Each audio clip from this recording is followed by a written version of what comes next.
نبی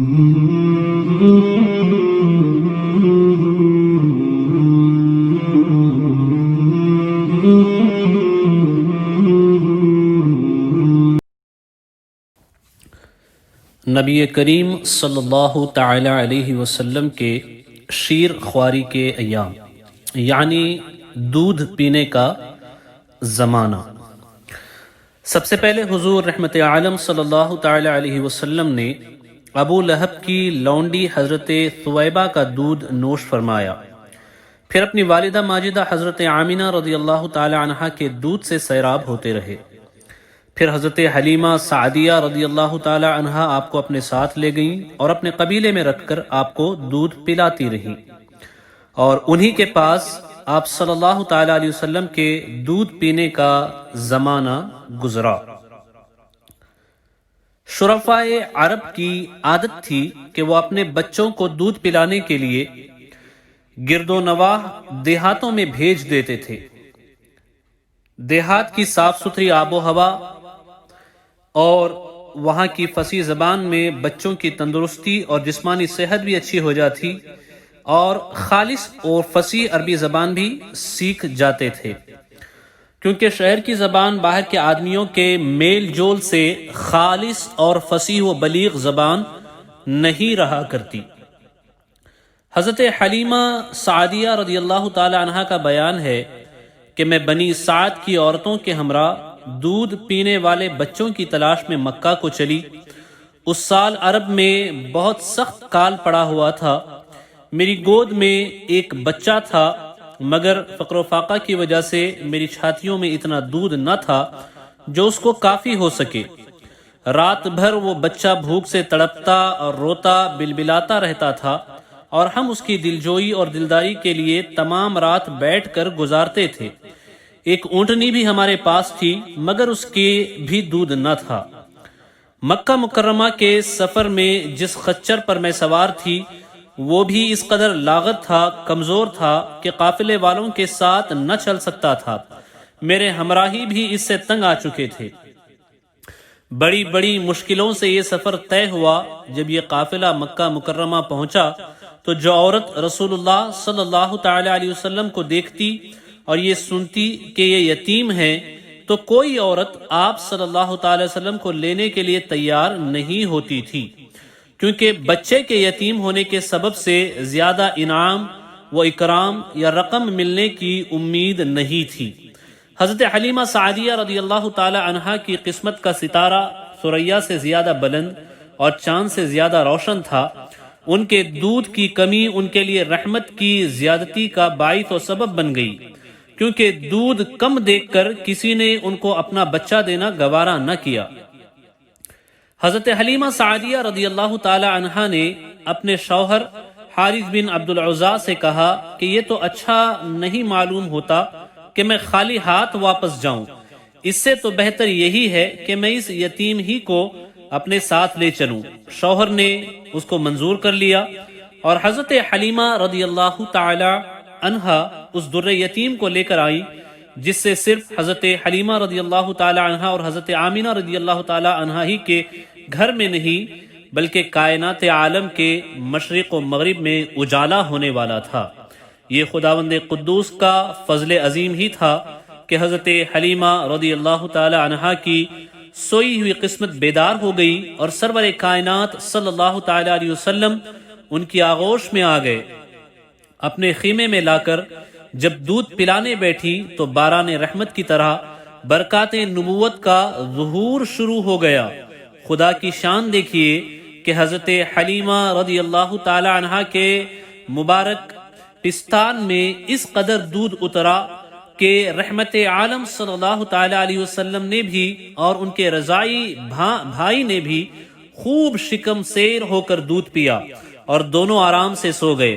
ادھر اونٹنی کو دیکھا تو اس کے تھن دودھ سے بھر گئے تھے۔ حضرت حلیمہ رضی اللہ تعالی عنہا کے شوہر نے اس کا دودھ دوہا اور میاں بیوی دونوں نے خوب سیر ہو کر اونٹنی کا دودھ پیا اور دونوں شکم سیر ہو کر رات بھر سکھ اور چین کی نیند سو گئے۔ حضرت حلیمہ رضی اللہ تعالی عنہ کا شوہر حضور رحمت عالم صلی اللہ تعالی علیہ وسلم کی یہ برکتیں دیکھ کر حیران رہ گیا اور کہنے لگا کہ اے حلیمہ تم بڑا ہی مبارک بچہ اپنے ساتھ لائی ہو۔ حضرت حلیمہ رضی اللہ تعالی عنہ نے کہا واقعی مجھے بھی یہی امید ہے کہ یہ نہایت ہی بابرکت بچہ ہے اور خدا کی رحمت بن کر ہم کو ملا ہے، اور مجھے یہی توقع ہے کہ اب ہمارا گھر خیر و برکت سے بھر جائے گا۔ حضرت حلیمہ رضی اللہ تعالی عنہ فرماتی ہے کہ اس کے بعد ہم رحمت عالم صلی اللہ تعالی علیہ وسلم کو اپنی گود میں لے کر مکہ مکرمہ سے اپنے گاؤں کی طرف روانہ ہوئے تو میرا وہی خچر اب اس قدر تیز چلنے لگا کہ کسی کی سواری اس کی گرد کو نہیں پہنچتی تھی۔ قافلے کی عورتیں حیران ہو کر مجھ سے کہنے لگیں کیا یہ حلیمہ رضی اللہ تعالی عنہ کیا یہ وہی خچر ہے جس پر تم سوار ہو کر آئی تھی، یا کوئی دوسرا تیز رفتار خچر تم نے خرید لیا ہے؟ الغرض ہم اپنے گھر پہنچے، وہاں سخت قحط پڑا ہوا تھا، تمام جانوروں کے تھن میں دودھ خشک ہو چکے تھے، لیکن میرے گھر میں قدم رکھتے ہی میری بکریوں کے تھن دودھ سے بھر گئے۔ اب روزانہ میری بکریاں جب چراگاہ سے گھر واپس آتی تو ان کے تن دودھ سے بھرے ہوئے ہوتے، حالانکہ پوری بستی میں اور کسی کو اپنے جانوروں کا ایک قطرہ دودھ نہیں ملتا تھا۔ میرے قبیلے والوں نے اپنے چرواہوں سے کہا کہ تم لوگ بھی اپنے جانوروں کو اسی جگہ چراؤ جہاں حلیمہ رضی اللہ تعالی عنہ کے جانور چرتے ہیں۔ چنانچہ سب لوگ اسی چراگاہ میں اپنے مویشی چرانے لگے جہاں میری بکریاں چرا کرتی تھیں،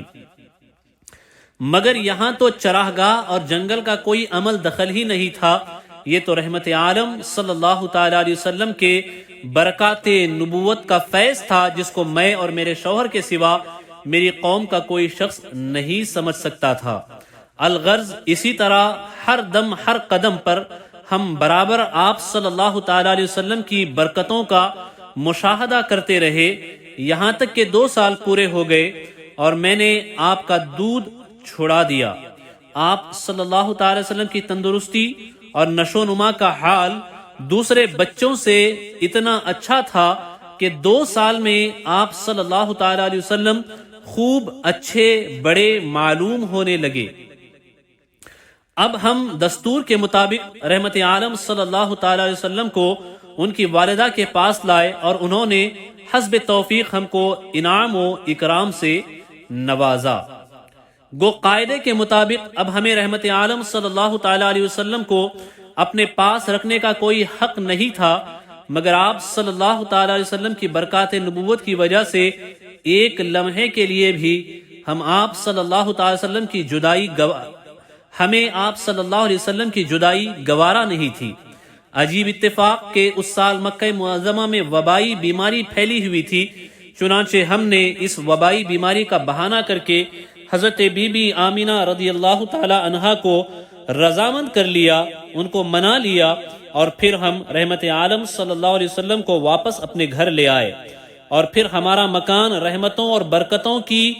آماجگاہ کان اور مرکز بن گیا، اور آپ ہمارے پاس نہایت خوش و خرم ہو کر رہنے لگے۔ جب آپ صلی اللہ تعالی علیہ وسلم کچھ بڑے ہوئے تو گھر سے باہر نکلتے اور دوسرے لڑکوں کو کھیلتے ہوئے دیکھتے، مگر خود ہمیشہ ہر قسم کے کھیل کود سے علیحدہ رہتے۔ ایک روز مجھ سے کہنے لگے کہ اماں جان، میرے دوسرے بھائی بہن دن بھر نظر نہیں آتے، یہ لوگ ہمیشہ صبح کو اٹھ کر روزانہ کہاں چلے جاتے ہیں؟ میں نے کہا کہ یہ لوگ بکریاں چرانے چلے جاتے ہیں۔ یہ سن کر آپ نے فرمایا مادر مہربان، آپ مجھے بھی میرے بھائی بہنوں کے ساتھ بھیجا کیجیے۔ چنانچہ آپ صلی اللہ تعالی علیہ وسلم کے اصرار سے مجبور ہو کر آپ کو حضرت حلیمہ رضی اللہ تعالی عنہ نے اپنے بچوں کے ساتھ چراگاہ جانے کی اجازت دے دی، اور آپ روزانہ جہاں حضرت حلیمہ رضی اللہ تعالی عنہ کی بکریاں چرتی تھیں تشریف لے جاتے رہے، اور بکریاں چراگاہوں میں لے جا کر ان کی دیکھ بھال کرنا جو تمام انبیاء اور رسولوں علیہم الصلاۃ والسلام کی سنت ہے، آپ نے اپنے عمل سے بچپن ہی میں اپنی ایک خصلت نبوت کا عادت نبوت کا اظہار فرما دیا۔ شق صدر یعنی رسول کریم صلی اللہ تعالی وسلم کے سینہ مبارک کو اللہ تبارک و تعالیٰ کے حکم سے چیرا گیا۔ اس کی تفصیل ہم سماعت کرتے ہیں۔ ایک دن آپ صلی اللہ تعالی علیہ وسلم چراگاہ میں تھے کہ ایک دم حضرت حلیمہ رضی اللہ تعالی عنہ کے ایک فرزند زمرہ دوڑتے اور ہانپتے کاپتے ہوئے اپنے گھر پر آئے اور اپنی ماں حضرت بی بی حلیمہ رضی اللہ تعالی عنہ سے کہا کہ اماں جان بڑا غضب ہو گیا، محمد صلی اللہ تعالی علیہ وسلم کو 3 آدمیوں نے جو بہت ہی سفید لباس پہنے ہوئے تھے چت لٹا کر ان کا شکم پھاڑ ڈالا ہے، اور میں اسی حال میں ان کو چھوڑ کر بھاگا ہوا آیا ہوں۔ یہ سن کر حضرت حلیمہ رضی اللہ تعالی عنہا اور ان کے شوہر دونوں بدحواس ہو کر گھبرائے ہوئے دوڑ کر جنگل میں پہنچے تو یہ دیکھا کہ آپ صلی اللہ تعالی علیہ وسلم بیٹھے ہوئے ہیں، مگر خوف و ہراس سے چہرہ زرد اور اداس ہے۔ حضرت حلیمہ رضی اللہ تعالی عنہ کے شوہر نے انتہائی مشفقانہ لہجے میں پیار سے چمکار کر پوچھا کہ بیٹا کیا بات ہے؟ آپ صلی اللہ تعالی علیہ وسلم نے فرمایا کہ 3 شخص جن کے کپڑے بہت ہی سفید اور صاف ستھرے تھے میرے پاس آئے اور مجھ کو لٹا کر میرا شکم چاک کر کے اس میں سے کوئی چیز نکال کر باہر پھینک دی اور پھر کوئی چیز میرے شکم میں ڈال کر شغاف کو سی دیا، لیکن مجھے ذرہ برابر بھی کوئی تکلیف نہیں ہوئی۔ مدارج النبوہ اور دوسری کتب سیرت میں اس کی تفصیل موجود ہے۔ یہ واقعہ سن کر حضرت حلیمہ رضی اللہ تعالی عنہا اور ان کے شوہر دونوں بے حد گھبرائے، اور شوہر نے کہا کہ حلیمہ رضی اللہ تعالی عنہا مجھے ڈر ہے کہ ان کے اوپر شاید کچھ آسیب کا اثر ہے، لہذا بہت جلد تم ان کو ان کے گھر والوں کے پاس چھوڑاؤ۔ اس کے بعد حضرت حلیمہ رضی اللہ تعالی عنہا آپ کو لے کر مکہ مکرمہ آئیں، کیونکہ انہیں اس واقعے سے یہ خوف پیدا ہو گیا تھا کہ شاید اب ہم کما حقہ ان کی حفاظت نہ کر سکیں گے۔ حضرت حلیمہ رضی اللہ تعالی عنہا نے جب مکہ معظمہ پہنچ کر آپ صلی اللہ تعالی علیہ وسلم کی والدہ ماجدہ رضی اللہ تعالی عنہا کے سپرد آپ کو کیا تو انہوں نے دریافت فرمایا کہ حلیمہ رضی اللہ تعالی عنہا تم تو بڑی خواہش اور چاہ کے ساتھ میرے بچے کو اپنے گھر لے گئی تھی، پھر اس قدر جلد واپس لے آنے کی وجہ کیا ہے؟ جب حضرت حلیمہ رضی اللہ تعالی عنہا نے شکم چاک کرنے کا واقعہ بیان کیا اور آسیب کا شبہ ظاہر کیا تو حضرت بی بی آمنہ رضی اللہ تعالی عنہا نے فرمایا کہ ہرگز نہیں، خدا کی قسم میرے نور نظر پر ہرگز کبھی بھی کسی جن یا شیطان کا عمل دخل نہیں ہو سکتا۔ میرے بیٹے کی بڑی شان ہے۔ پھر ایام حمل اور وقت ولادت کے حیرت انگیز واقعات سنا کر حضرت حلیمہ رضی اللہ تعالی عنہا کو مطمئن کر دیا، اور حضرت حلیمہ رضی اللہ تعالی عنہا آپ صلی اللہ تعالی علیہ وسلم کو آپ کی والدہ ماجدہ کے سپرد کر کے اپنے گاؤں میں واپس چلی آئیں، اور آپ صلی اللہ تعالی علیہ وسلم اپنی والدہ ماجدہ کی آغوش تربیت میں پرورش پانے لگے۔ شق صدر کتنی بار ہوا، یعنی رسول کریم صلی اللہ تعالی علیہ وسلم کے سینہ مبارک کو کتنی مرتبہ چیرا گیا؟ حضرت مولانا شاہ عبدالعزیز صاحب محدث دہلوی رحمت اللہ تعالی علیہ نے سورہ علم نشرح کی تفسیر میں فرمایا ہے کہ 4 مرتبہ آپ صلی اللہ تعالی علیہ وسلم کا مقدس سینہ چاک کیا گیا اور اس میں نور و حکمت کا خزینہ بھرا گیا۔ پہلی مرتبہ جب رحمت عالم صلی اللہ تعالی علیہ وسلم حضرت حلیمہ رضی اللہ تعالی عنہا کے گھر میں تھے، جس کا ذکر ہو چکا ہے، اس کی حکمت یہ تھی کہ حضور رحمت عالم صلی اللہ تعالی علیہ وسلم ان وسوسوں اور خیالات سے محفوظ رہیں جن میں بچے مبتلا ہو کر کھیل کود اور شرارتوں کی طرف مائل ہو جاتے ہیں۔ دوسری بار 10 برس کی عمر میں شق صدر ہوا، یعنی سینہ مبارک کو چاک کیا گیا، چیرا گیا، تاکہ جوانی کی پرآشوب شہوتوں کے خطرات سے آپ بے خوف ہو جائیں۔ تیسری بار غار حرا میں شق صدر ہوا اور آپ کے سینے مبارک کو چیرا گیا اور آپ صلی اللہ علیہ وسلم کے قلب میں نور سکینہ بھر دیا گیا تاکہ آپ وحی الہی کے عظیم اور گراں بوجھ کو برداشت کر سکیں۔ چوتھی مرتبہ شب معراج میں آپ صلی اللہ علیہ وسلم کا مبارک سینہ چاک کر کے نور و حکمت کے خزانوں سے معمور کیا گیا اور نور و حکمت کے خزانوں سے آپ کے سینہ مبارک کو بھر دیا گیا تاکہ آپ کے قلب مبارک میں اتنی وسعت اور صلاحیت پیدا ہو جائے کہ آپ دیدار الہی کی تجلیوں اور کلام ربانی کی ہیبتوں اور عظمتوں کے متحمل ہو سکیں اور انہیں برداشت کر سکیں۔ ام ایمن جب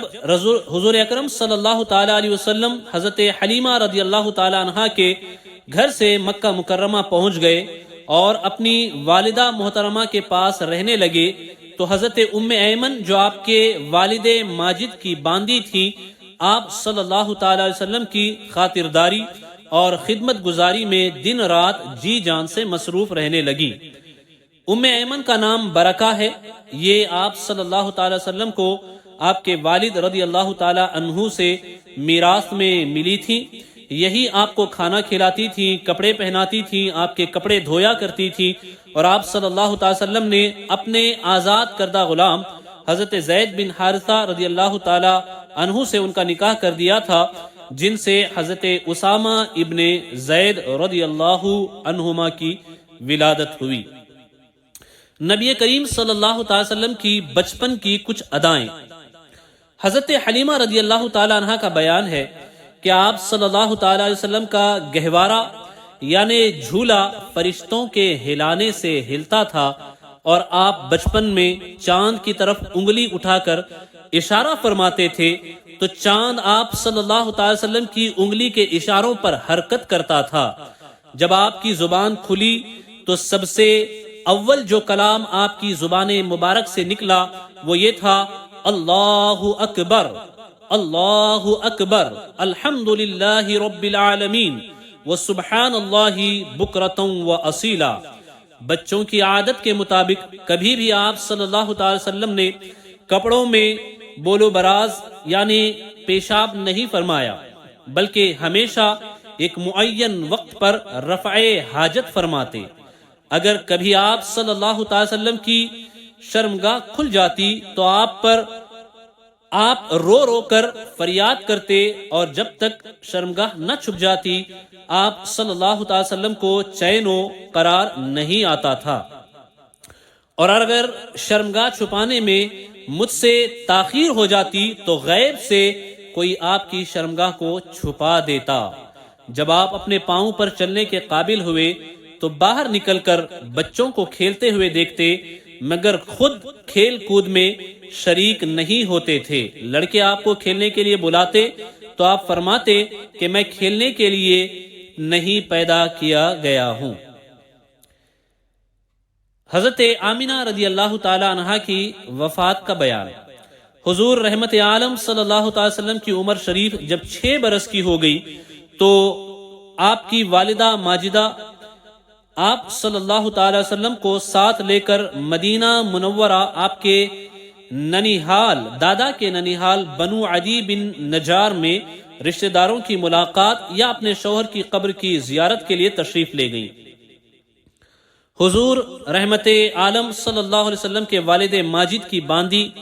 حضرت ام ایمن بھی اس سفر میں آپ کے ساتھ تھی۔ وہاں سے واپسی پر ابوا نامی گاؤں میں حضرت بی بی آمنہ رضی اللہ تعالی عنہا کی وفات ہو گئی اور وہ وہیں مدفون ہوئی۔ آج بھی حضرت بی بی آمنہ رضی اللہ تعالی عنہا کا مزار مبارک مقام ابوا میں موجود ہے، اور خوش نصیب حضرات اس کی زیارت سے مشرف و مالا مال ہوتے ہیں۔ والد ماجد کا سایہ تو ولادت سے پہلے ہی اٹھ چکا تھا، اب والدہ ماجدہ کی آغوش شفقت کا بھی خاتمہ ہو گیا، لیکن حضرت بی بی آمنہ رضی اللہ تعالی عنہا کا یہ در یتیم جس آغوش رحمت میں پرورش پا کر پروان چڑھنے والا ہے، وہ ان سب ظاہری اسباب تربیت سے بے نیاز ہیں۔ حضرت بی بی آمنہ رضی اللہ تعالی عنہا کی وفات کے بعد حضرت ام ایمن رضی اللہ تعالی عنہا آپ صلی اللہ تعالی علیہ وسلم کو مکہ مکرمہ لائیں اور آپ کے دادا عبد المطلب کے سپرد کیا، اور دادا نے آپ کو اپنی آغوش تربیت میں انتہائی شفقت و محبت کے ساتھ پرورش کیا، اور حضرت ام ایمن رضی اللہ تعالی عنہ آپ کی خدمت کرتی رہیں۔ جب آپ صلی اللہ تعالی علیہ وسلم کی عمر شریف 8 برس کی ہو گئی تو آپ کے دادا عبد المطلب کا بھی انتقال ہو گیا۔ عبد المطلب کی وفات کے بعد آپ صلی اللہ تعالی علیہ وسلم کے چچا ابو طالب نے آپ کو اپنی آغوش تربیت میں لے لیا، اور حضور صلی اللہ تعالی علیہ وسلم کی نیک خصلتوں اور دل لبھا دینے والی بچپن کی پیاری پیاری اداؤں نے ابو طالب کو آپ صلی اللہ تعالی علیہ وسلم کا ایسا گرویدہ بنا دیا کہ مکان کے اندر اور باہر ہر وقت آپ کو اپنے ساتھ ہی رکھتے، اپنے ساتھ کھلاتے پلاتے، اپنے پاس ہی آپ کا بستر بچھاتے، اور ایک لمحے کے لیے بھی کبھی اپنی نظروں سے اوجھل نہیں ہونے دیتے تھے۔ ابو طالب کا بیان ہے کہ میں نے کبھی بھی نہیں دیکھا کہ حضور اکرم صلی اللہ تعالی علیہ وسلم کسی وقت بھی کوئی جھوٹ بولے ہوں، یا کبھی کسی کو دھوکہ دیا ہو، یا کبھی کسی کو کوئی ایذا پہنچائی ہو، یا بیہودہ لڑکوں کے پاس کھیلنے کے لیے گئے ہوں، یا کبھی کوئی خلاف تہذیب بات کی ہو۔ ہمیشہ انتہائی خوش اخلاق، نیک اتوار، نرم گفتار، بلند کردار اور اعلیٰ درجے کے پارسا اور پرہیزگار رہے۔ ابو طالب نے آپ کے وسیلے سے دعا بھی کی، جس کا ذکر بھی سیرت کی کتابوں میں ملتا ہے۔ ایک مرتبہ ملک عرب میں انتہائی خوفناک قحط پڑ گیا۔ اہل مکہ نے بتوں سے فریاد کرنے کا ارادہ کیا، مگر ایک حسین و جمیل بوڑھے نے مکہ والوں سے کہا کہ اے اہل مکہ، ہمارے اندر ابو طالب موجود ہیں جو بانی کعبہ حضرت ابراہیم خلیل اللہ علیہ السلام کی نسل سے ہیں، اور کعبہ کے متولی اور سجادہ نشین بھی ہیں۔ ہمیں ان کے پاس چل کر دعا کی درخواست کرنی چاہیے۔ چنانچہ سرداران عرب ابو طالب کی خدمت میں حاضر ہوئے اور فریاد کرنے لگے کہ اے ابو طالب، قحط کی آگ نے سارے عرب کو جھلسا کر رکھ دیا ہے، جانور گھاس پانی کے لیے ترس رہے ہیں، اور انسان دانا پانی نہ ملنے سے تڑپ تڑپ پر دم توڑ رہے ہیں۔ قافلوں کی آمد و رفت بند ہو چکی ہے، اور ہر طرف بربادی و ویرانی کا دورہ ہے۔ آپ بارش کے لیے دعا کیجیے۔ اہل عرب کی فریاد سن کر ابو طالب کا دل بھر آیا، اور حضور اکرم صلی اللہ تعالی وسلم کو اپنے ساتھ لے کر آپ حرم کعبہ میں آ گئے، اور حضور اکرم صلی اللہ تعالی وسلم کو دیوار کعبہ سے ٹیک لگا کر بٹھا دیا اور دعا مانگنے میں مشغول ہو گئے۔ درمیان دعا میں حضور صلی اللہ تعالی علیہ وسلم نے اپنی انگشت مبارک کو آسمان کی طرف اٹھا دیا، ایک دم چاروں طرف سے بدریاں نمودار ہوئی، اور فوراً ہی اس زور کا باران رحمت برسا کہ عرب کی زمین سیراب ہو گئی۔ جنگلوں اور میدانوں میں ہر طرف پانی ہی پانی نظر آنے لگا، چٹیل میدانوں کی زمینیں سرسبز و شاداب ہو گئی، قحط دفع ہو گیا اور کال کٹ گیا، اور سارا عرب خوشحال اور نہال ہو گیا۔ چنانچہ ابو طالب نے اپنے اس طویل قصیدے میں، جس کو انہوں نے حضور اقدس صلی اللہ تعالی علیہ وسلم کی مدح میں نظم کیا ہے، لکھا ہے، اس واقعے کو ایک شعر میں اس طرح ذکر کرتے ہیں: وَأَبْيَضُ يُسْتَسْقَى الْغَمَامُ بِوَجْهِهِ ثِمَالُ الْيَتَامَى عِصْمَةٌ لِلْأَرَامِلِ، یعنی وہ حضور صلی اللہ تعالی علیہ وسلم ایسے گورے رنگ والے ہیں کہ ان کے رخ انور کے ذریعے بدلی سے بارش طلب کی جاتی ہے، وہ یتیموں کا ٹھکانہ اور بیواؤں کے نگہبان ہیں۔ نبی کریم صلی اللہ تعالی علیہ وسلم کا ایک لقب امی بھی ہے، آئیں اس کے معنی، تشریح اور وجہ بھی سماعت کرتے ہیں۔ حضور اقدس صلی اللہ تعالی علیہ وسلم کا لقب امی ہے۔ اس لفظ کے دو معنی ہیں، یا تو یہ ام القرا کی طرف نسبت ہے، ام القرا مکۃ المکرمہ کا لقب ہے، لہذا امی کے معنی مکہ مکرمہ کے رہنے والے، یا امی کے معنی یہ ہے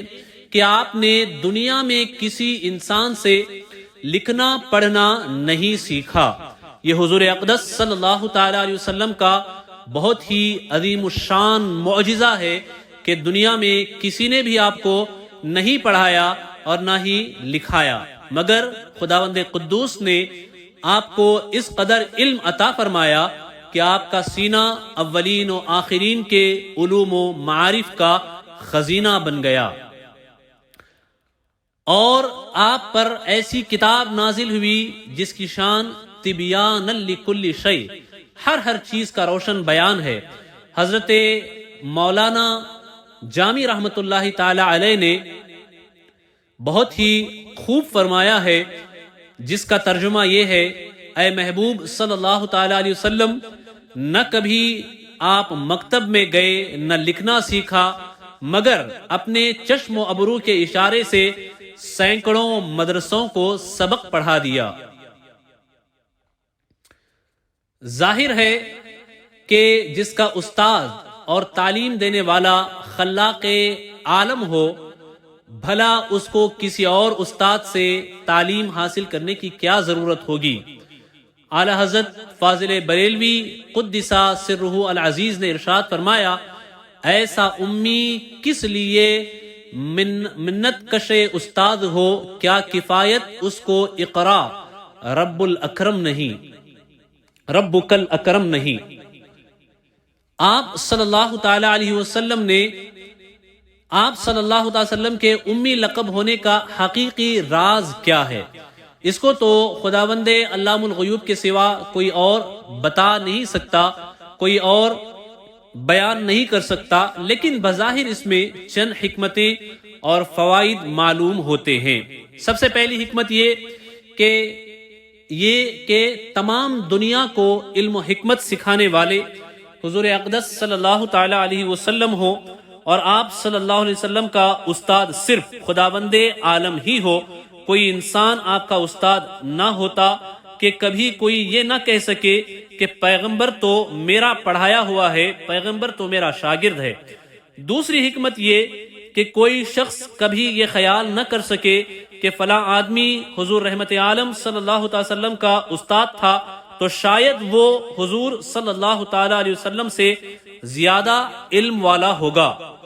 تیسری حکمت یہ کہ حضور اقدس صلی اللہ تعالی وسلم کے بارے میں کوئی یہ وہم و گمان بھی نہ کر سکے کہ حضور صلی اللہ تعالی علیہ وسلم چونکہ پڑھے لکھے آدمی تھے، اس لیے انہوں نے خود ہی قرآن کی آیتوں کو اپنی طرف سے بنا کر پیش کیا ہے، اور قرآن اللہ کا کلام نہیں بلکہ ان کا بنایا ہوا کلام ہے۔ چوتھی حکمت یہ کہ جب حضور اکرم صلی اللہ تعالی علیہ وسلم ساری دنیا کو کتاب و حکمت کی تعلیم دیں تو کوئی یہ نہ کہہ سکے کہ پہلی اور پرانی کتابوں کو دیکھ دیکھ کر اس قسم کی انمول اور انقلاب آفرین تعلیمات دنیا کے سامنے آپ اپنی طرف سے پیش کر رہے ہیں۔ پانچویں حکمت یہ کہ اگر حضور صلی اللہ تعالی علیہ وسلم کا کوئی استاد ہوتا تو آپ صلی اللہ تعالی علیہ وسلم کو اس کی تعظیم کرنی پڑتی، حالانکہ حضور صلی اللہ تعالی علیہ وسلم کو خالق کائنات نے اس لیے پیدا فرمایا تھا کہ سارا عالم آپ صلی اللہ تعالی علیہ وسلم کی تعظیم کرے، تکریم کرے، توقیر کرے اور عزت کرے۔ اس لیے حضرت حق جل شانہ نے اس کو گوارا نہیں فرمایا کہ میرا محبوب کسی کے آگے زانوے تلمس طے کرے اور کوئی اس کا استاد ہو۔ محبوب کو جو کچھ پڑھانا ہے، محبوب کو جو کچھ سکھانا ہے، محبوب کو جو کچھ علم دینا ہے، وہ خود اللہ تبارک و تعالی نے اپنی جانب سے عطا فرمایا۔ اسی لیے فرمایا گیا حضرت کا علم علم لدنی ہے اے لطیف،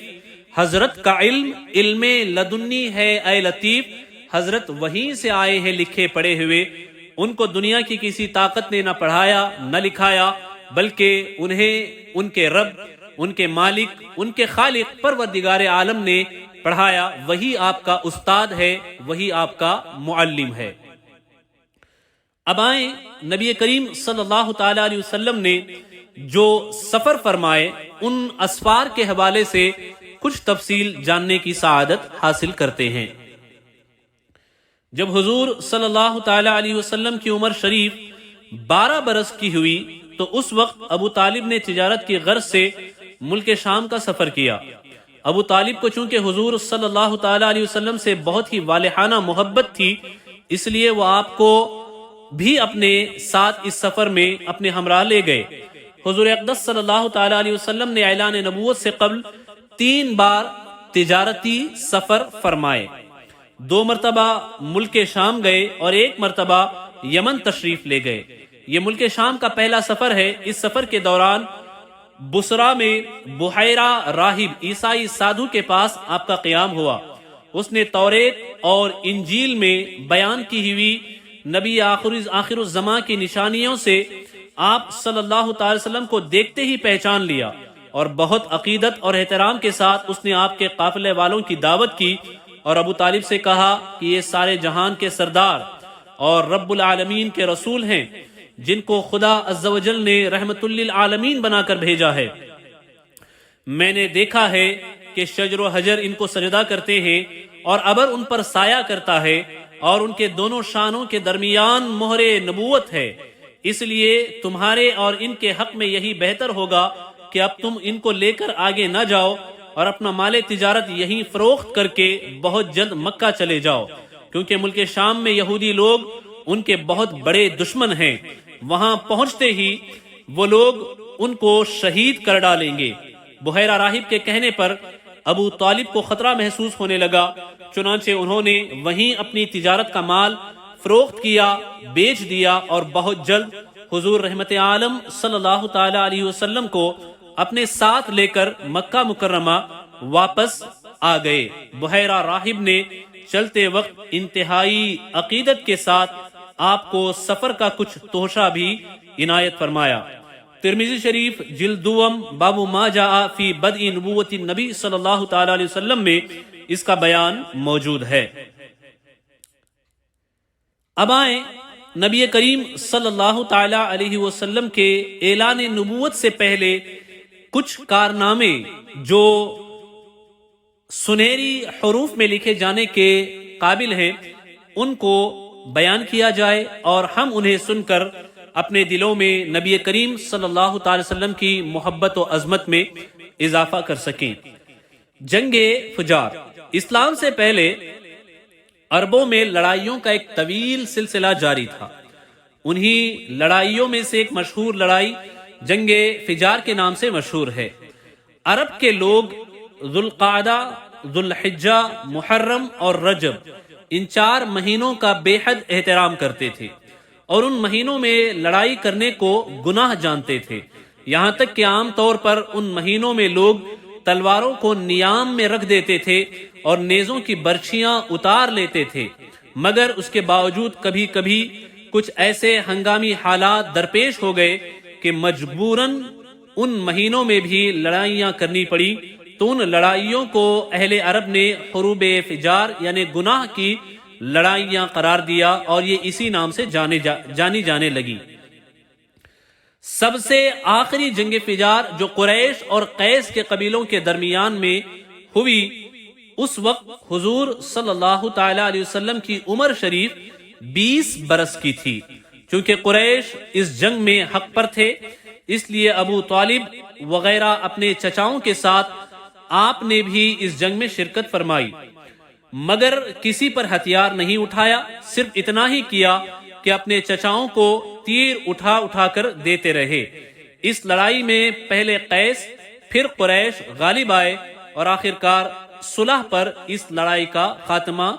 ہو گیا۔ سیرت ابن ہشام میں اس کا بیان یوں ہی موجود ہے۔ حلف الفضول۔ روز روز کی لڑائیوں سے عرب کے سینکڑوں گھرانے برباد ہو گئے تھے۔ ہر طرف بدامنی اور آئے دن کی لوٹ مار سے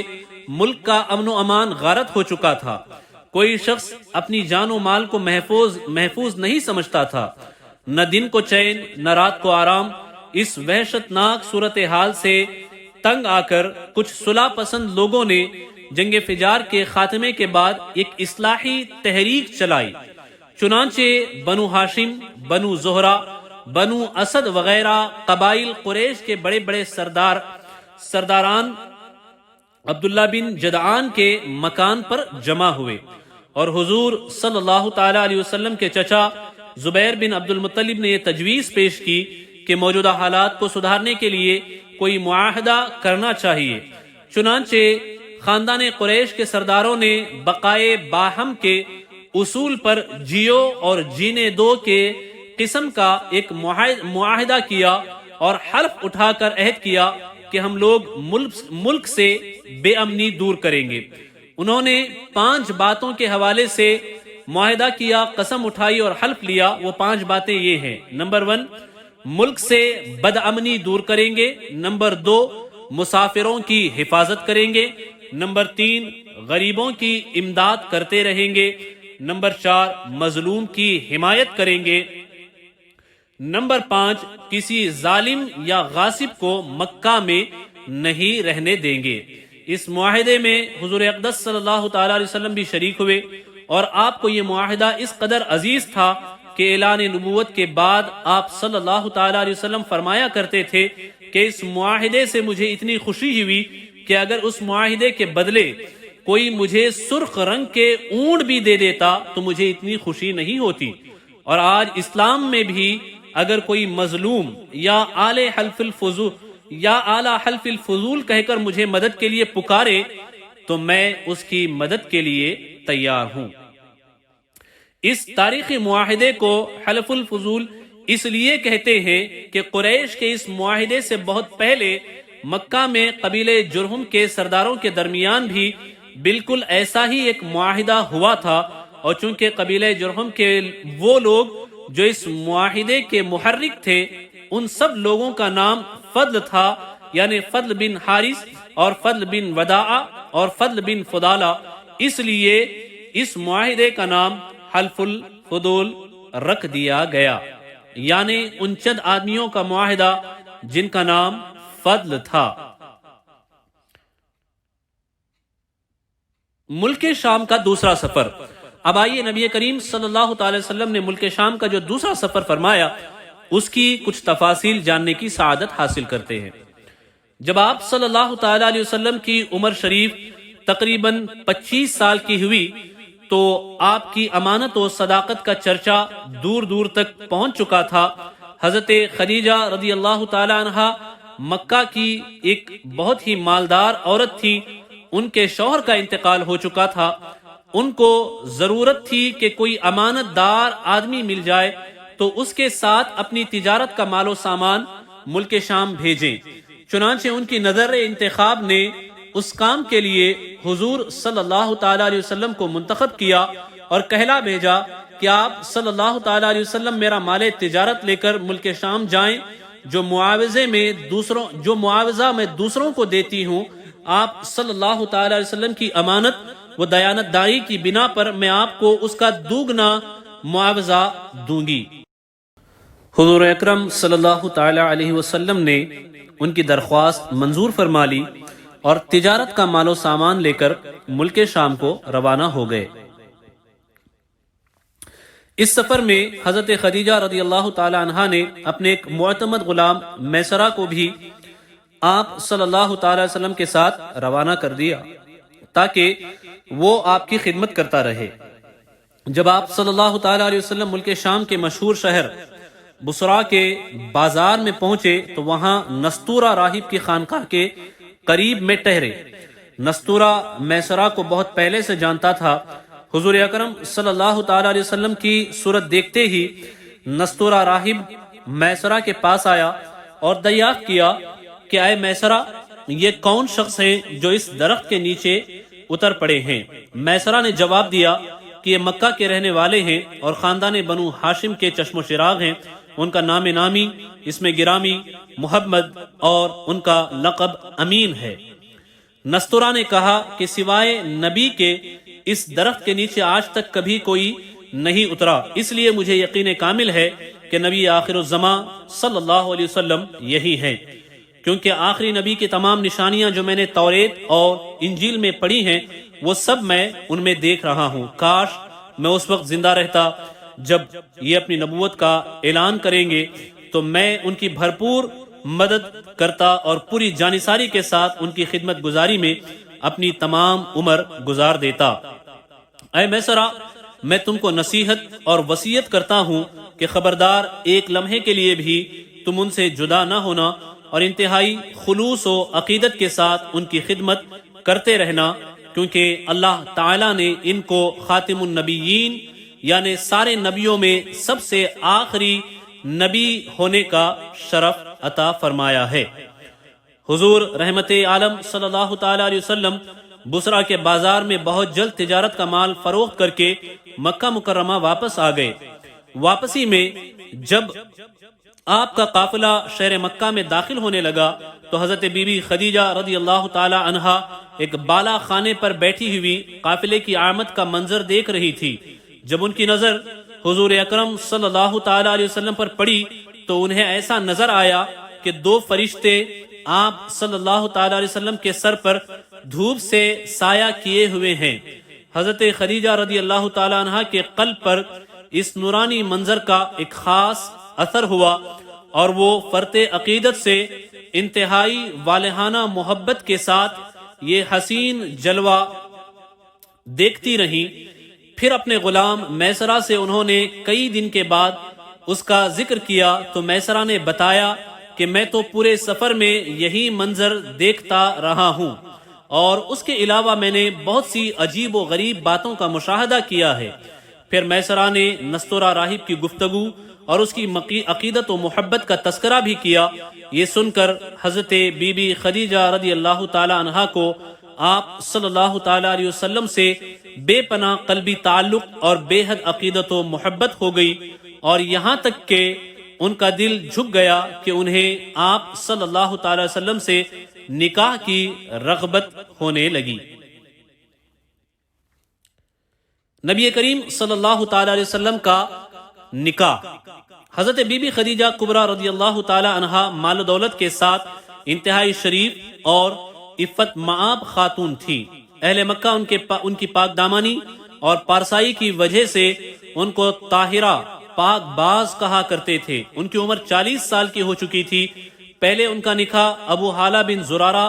تمیمی سے ہوا تھا اور ان سے 2 لڑکے ہند بن ابو حالہ اور حالہ بن ابو حالہ پیدا ہو چکے تھے۔ پھر ابو حالہ کے انتقال کے بعد حضرت خدیجہ رضی اللہ تعالی عنہ نے دوسرا نکاح عتیق بن عابد مخزومی سے کیا۔ ان سے بھی 2 اولاد ہوئی، ایک لڑکا عبداللہ بن عتیق اور ایک لڑکی ہند بن عتیق۔ حضرت خدیجہ رضی اللہ تعالی عنہ کے دوسرے شوہر عتیق کا بھی انتقال ہو چکا تھا۔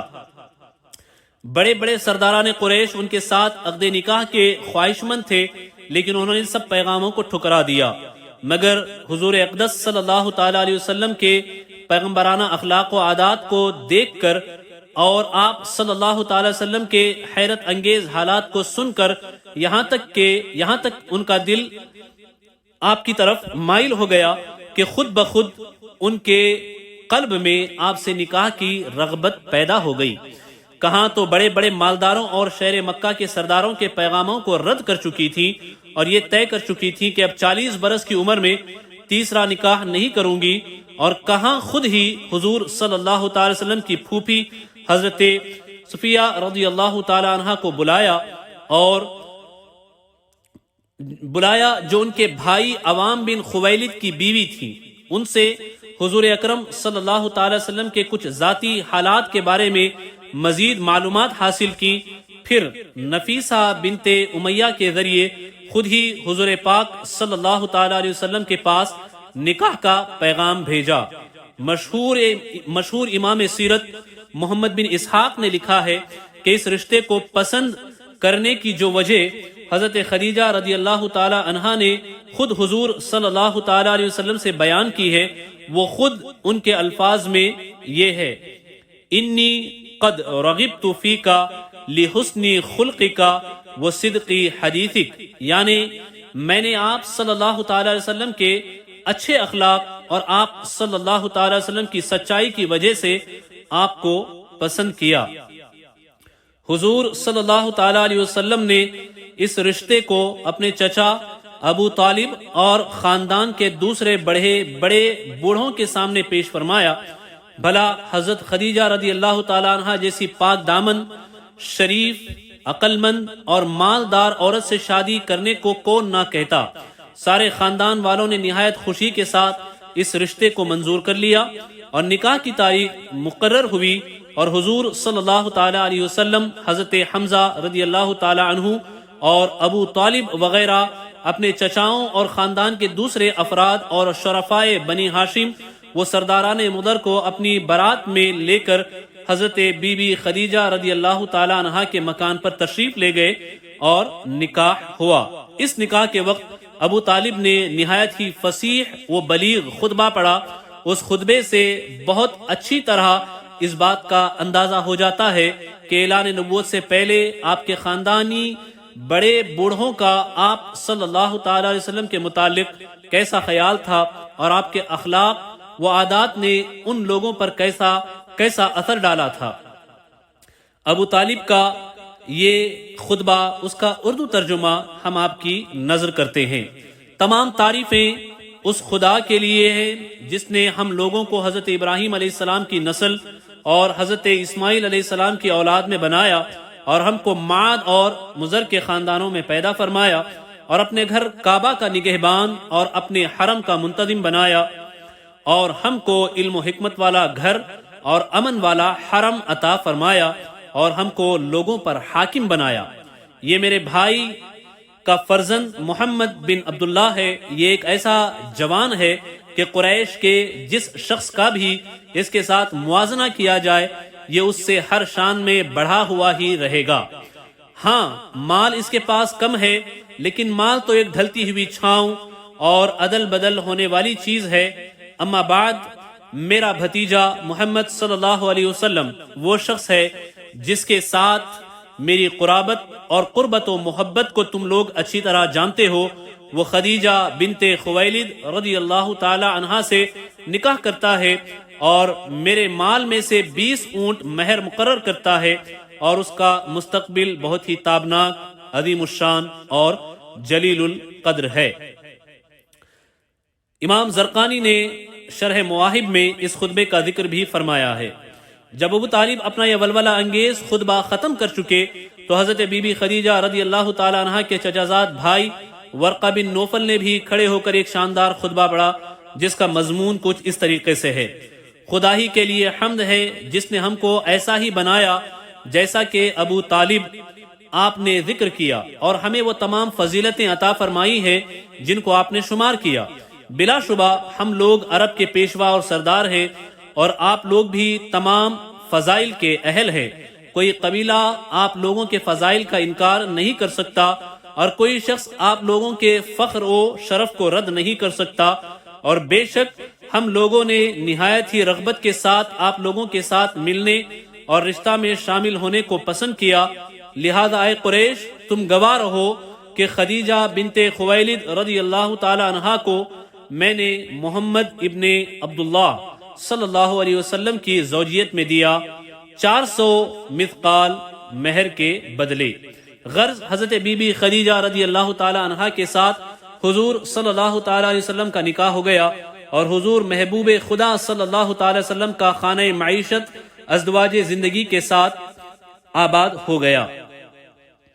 حضرت بی بی خدیجہ رضی اللہ تعالی عنہا تقریباً 25 برس تک حضور علیہ السلام کی خدمت میں رہی، اور ان کی زندگی میں حضور اکرم صلی اللہ تعالی علیہ وسلم نے کوئی دوسرا نکاح نہیں فرمایا، اور حضور صلی اللہ تعالی علیہ وسلم کے ایک فرزند حضرت ابراہیم رضی اللہ تعالی عنہ کے سوا باقی آپ کی تمام اولاد حضرت خدیجہ رضی اللہ تعالی عنہا ہی کے بطن اقدس سے پیدا ہوئی، جس کا تفصیلی بیان انشاءاللہ آگے آئے گا، ہم اسے بیان کریں گے۔ حضرت خدیجہ رضی اللہ تعالی عنہا نے اپنی ساری دولت حضور اقدس صلی اللہ تعالی وسلم کے قدموں پر قربان کر دی، اور اپنی تمام عمر حضور صلی اللہ تعالی علیہ وسلم کی غمگساری اور خدمت میں نثار کر دی، جن کی تفصیل بھی انشاءاللہ آئندہ کے قسطوں میں ہم بیان کریں گے۔ Mm-hmm.